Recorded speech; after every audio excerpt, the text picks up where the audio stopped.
Hey everybody, welcome to the Addiction Unlimited podcast, where you get to learn everything you want to know about addiction and recovery. I'm your host, Angela Pugh, co-founder of Kansas City Recovery, life coach, and recovering alcoholic. To learn more about me, you can listen to episode 0 on your podcast app or find us on the web at addictionunlimited.com. Hey friends, welcome to episode number 116 of the Addiction Unlimited podcast. I'm your coach, Angela Pugh, here to help you understand sobriety and live a recovery lifestyle, happy and free. I'm so sad to say this, but this is our final bonus episode in the Double Down on Your Recovery series. This has been so much fun doing these double episodes with you. Double the strategies, all the worksheets and cheat sheets and videos. All of it has just been amazing. And remember, just because the double episodes are coming to an end doesn't mean the bonuses are coming to an end. I've got the video series starting next week, Build Your Recovery Support. Nothing crazy, 3 videos, totally free, and you can sign up for that at www.myrecoverytoolbox.com/series. And next week we go back to regular episodes. I have a great interview episode next week with a food, health, and fitness expert person. And I'm so excited to share this conversation with you. I actually used his service in my own journey of getting back on track with food. And I thought with coronavirus and quarantine, so many people are struggling with food and weight, and as well as I'm sure you've heard in all the headlines how much alcohol sales and drinking have skyrocketed during quarantine, right? We're all having these struggles. So I just thought this was the perfect time to have a healthy and inspiring conversation about food. So that will be next week. And right after that episode launches, the video series starts the next day. Again, sign up for the video series at www.myrecoverytoolbox.com/series. 3 videos, totally free. www.myrecoverytoolbox.com/series. And I will link that in the show notes. Now, let's do a shout out to one of our friends. Of course, I will not say this person's name to protect anonymity for whoever wants that. Isn't it funny? I love the word alcoholic and I wear it like a badge of honor, but the word anonymity is almost offensive to me. It's so silly how we create these weird little hangups in our heads, but I guess it's just part of being human. Good thing we can just love each other and not get caught up in each other's hangups, right? Anyway, this person wrote a comment on my Instagram at Addiction Unlimited. And I'm so proud of them because not only are they crushing it in sobriety, but this person has been an amazing part of our Facebook group, sharing his story and victories and difficult times, being authentic and honest. And I hope you guys understand how inspiring it is and how helpful it is when you share yourself. You may be sitting at home feeling embarrassed or shameful and bad about whatever you're going through, but sharing that stuff with other people who are struggling, that's how we give each other strength and we empower one another. That's how we hold each other up and love each other. And I so appreciate when you are willing to share the good, the bad, and the ugly, because none of us would survive this battle if we didn't do that. So thank you for that. And here's what our friend wrote. He's so inspiring. He said, "Your podcast and support have gotten me to 4 months of not only sobriety, but changing my whole mindset and outlook, how to build and progress to being an actual human again and dealing with things that may seem small but have the most impact. Also, 2 more quarters of school and it's Dr. Beep, because I won't say his name. The passion is being restored And he put a big red heart. And this was so cool, you guys. It's amazing. And thank you to our friend for taking the time to write some kind words on my Insta. I am so proud of him for getting so far in this journey. And we will all be thrilled to have a sober doctor in our tribe, okay? Congratulations on that too. Not just your sobriety, but finishing school. Such an amazing accomplishment. And if I remember correctly, there was some stress about returning to school early in sobriety and dealing with the pressure of that and a difficult program and being far from home.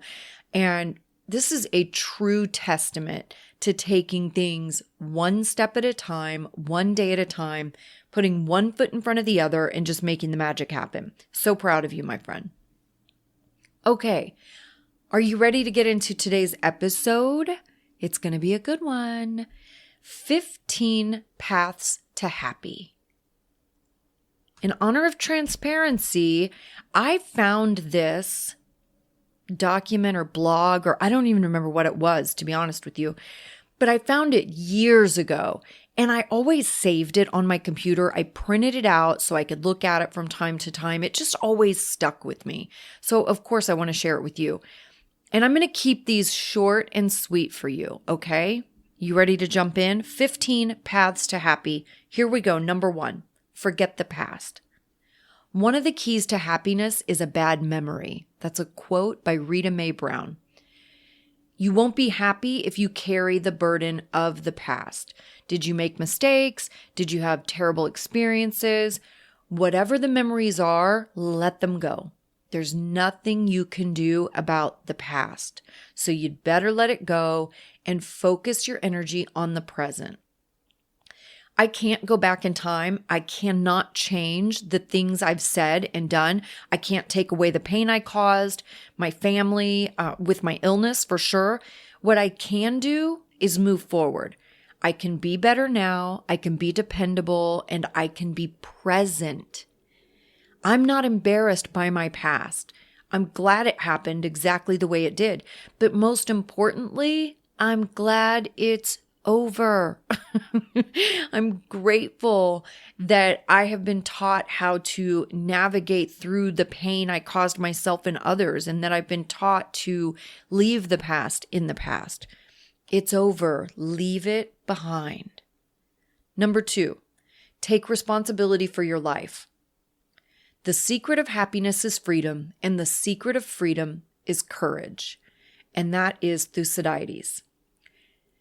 To be happy, you should have freedom, and the most essential freedom is the freedom to choose. No matter how bad a situation is, you can always choose how you respond to it.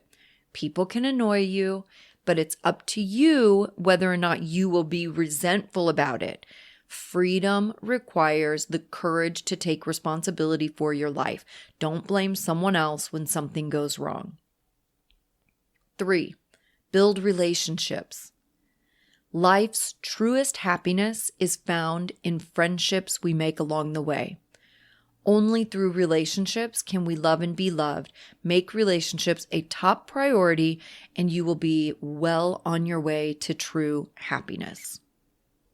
Number 4, develop multiple passions. The more passions and desires one has, the more ways one has of being happy. That's Charlotte Catherine. Passions lead you to happiness. Not only should you discover your multiple passions, you should also explore new passions because this creates new ways to happiness. The key to exploring new passions is curiosity. If you are curious, you will have an endless stream of exciting things waiting for you. Number 5, build your character. Character is the basis of happiness, and happiness is the sanction of character. George Santayana. Building your character is essential for happiness. When you are true to yourself and others, you will be in peace. You can start building your character by making promises to yourself and keeping them. For example, you make a promise to yourself to be on time. When you keep that promise, you're building your character. Number 6, be who you are. The summit of happiness is reached when a person is ready to be what he is. You can only be happy if you become who you are. Don't live other people's life by trying to meet their expectations.